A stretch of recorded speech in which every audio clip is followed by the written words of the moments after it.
প্ৰধানমন্ত্ৰী মোদীক হকিয়নি বাংলাদেশৰ পতাকাক অৱমাননা কৰিছে ভাৰতে। বাংলাদেশৰ স্বাধীনতাক অসন্মান কৰিলে বিপদ অনিবাৰ্য। গৃহমন্ত্ৰী অমিত শাহ, প্ৰতিৰক্ষা মন্ত্ৰী ৰাজনাথ সিঙকো সতৰ্ক কৰি দিলে বাংলাদেশে। বিশ্বগুৰুক ৰঙা চকু দেখুৱালে নেকি বাংলাদেশে? নিজকে বিশ্বগুৰু বুলি জাহিৰ কৰা ভাৰতৰ প্ৰধানমন্ত্ৰী মোদীক এইবাৰ সতৰ্ক কৰি দিলে চুবুৰীয়া দেশ বাংলাদেশে। ভাৰতত বাংলাদেশী পতাকা জ্বলাই দি কৰা প্ৰতিবাদক সহজভাৱে গ্ৰহণ কৰা নাই বাংলাদেশৰ বিভিন্ন দল সংগঠনে। উল্লেখ্য যে বাংলাদেশৰ শেহতীয়া ৰাজনৈতিক পৰিস্থিতি সন্দৰ্ভত ভাৰততো সৃষ্টি হৈছে তীব্ৰ প্ৰতিবাদ। চুবুৰীয়া দেশখনত হিন্দু নাগৰিকক অত্যাচাৰ কৰা বুলি অভিযোগ তুলি ভাৰতৰ বিভিন্ন দল সংগঠনে বাংলাদেশৰ বিৰুদ্ধে সাব্যস্ত কৰিছে তীব্ৰ প্ৰতিবাদ।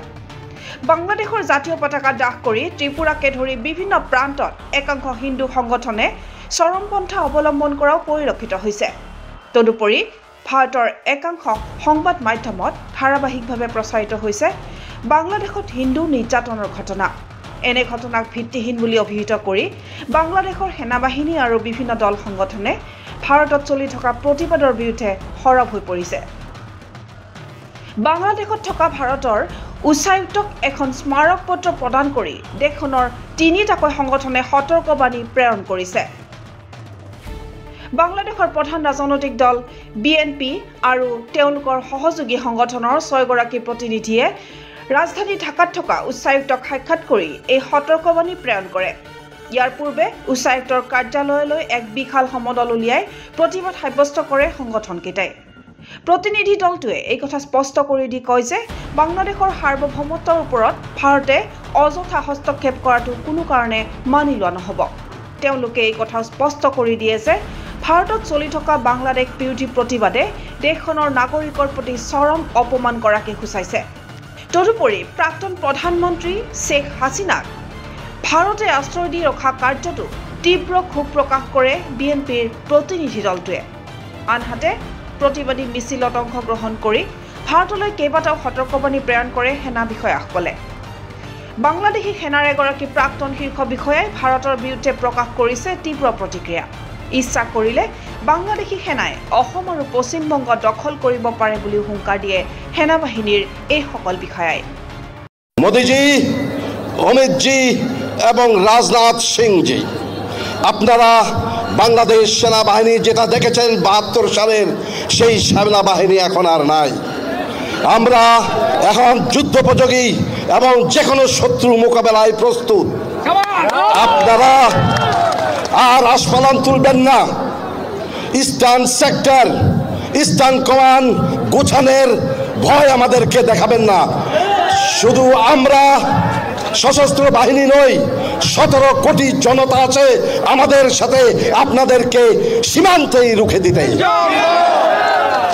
আমরা অতি উদ্বেগের সাথে লক্ষ্য করছি সম্প্রতি বাংলাদেশের লেডি ফ্রাউন পালিয়ে যাওয়ার পর থেকে ভারতের হিন্দু বিদ্বেষী নেতৃত্বের সেন দৃষ্টি পড়েছে আমাদের দিকে। তাদের ইদানিংকালের বিভিন্ন কর্মকাণ্ড এটা সুস্পষ্টভাবে প্রমাণ করে। তাদের সর্বশেষ উদ্যোগ ছিল আগরতলা এবং কলকাতার বাংলাদেশি দূতাবাসে আক্রমণ চালানো এবং আমাদের বাংলাদেশের পতাকাকে অবমাননা করা। আমরা এই সমস্ত ঘটনাগুলিকে আমাদের স্বাধীনতা ও সার্বভৌমত্বের প্রতি হুমকি হিসাবে মনে করছি। এছাড়া ভারতের কিছু মিডিয়া, রাজনৈতিক নেতারা বাংলাদেশকে নিয়ে সার্বক্ষণিক বিষোদ্গার করে চলেছে। দেশের এই সংকটময় পরিস্থিতিতে যখন আমাদের সার্বভৌমত্বের উপর হামলা হয়, আমাদের পতাকা পদদলিত হয়, আমাদের দূতাবাসে আক্রমণ হয়, তখন আমরা সশস্ত্র বাহিনীর সদস্যরা চুপ করে থাকতে পারি না। বাংলাদেশী সেনাৰ এই হুংকাৰক ভাৰতে কিদৰে প্ৰত্যুত্তৰ দিয়ে সেয়া এই পৰ্যন্ত স্পষ্ট হোৱা নাই যদিও নিজকে বিশ্বগুৰু বুলি জাহিৰ কৰা প্ৰধানমন্ত্ৰী মোদীক বাংলাদেশৰ দৰে চুবুৰীয়া দেশ এখনেও যে ৰঙা চকু দেখুৱাব পৰা হ'ল তাক লৈ আন্তঃৰাষ্ট্ৰীয় পৰ্যায়তো চলিছে ব্যাপক চৰ্চা। National desk, NV Live।